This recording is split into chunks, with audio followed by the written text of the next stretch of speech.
Ginpaandaman sang mga organizer sa Qatar World Cup ang mga fans nga magpreparar sa pagginutok sang mga spectators sa una kag duha ka semana nga tournament bangod ginaluman nga magatingob ang mga supporters sa kapital sang Gulf State.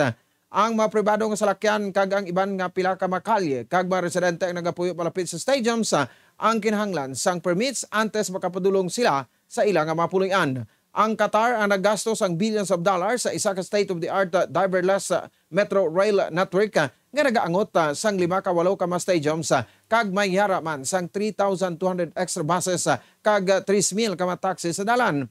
Masobra 1 ka milyon nga mga fans ang ginalauman nga magabisita sa pungsod sa sulod sa 29 ka adlaw. Gani ginaduso sa mga organizers ang mga local residents nga maggamit sang private transportation lakip na ang ila kaugalingon nga mga salakyan kung sila ang magapadulong sa mga matches.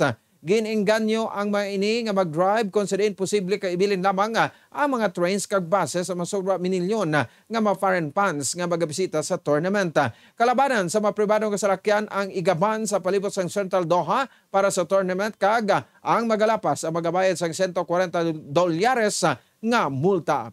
Ang mga residente sa palibot sa 8 ka mga stadiums ang kinahanglan sa permit agud makadrive nagikan sa padulong sa ila nga puloy-an. Samtang sa aton sa nga FIFA World Cup 2022 trivia, nakaibalo-bala kamo nga ang Qatar nga puloy-an sa kapin sa 2.9 ka milyon nga mapumuluyo ang pinakagamay nga venue nga padignon sang World Cup. Isa ini sa marason kung nga ginalauman ang congestion sa una nga 2 ka semana sa tournament nga magasugod sa Nobyembre 20.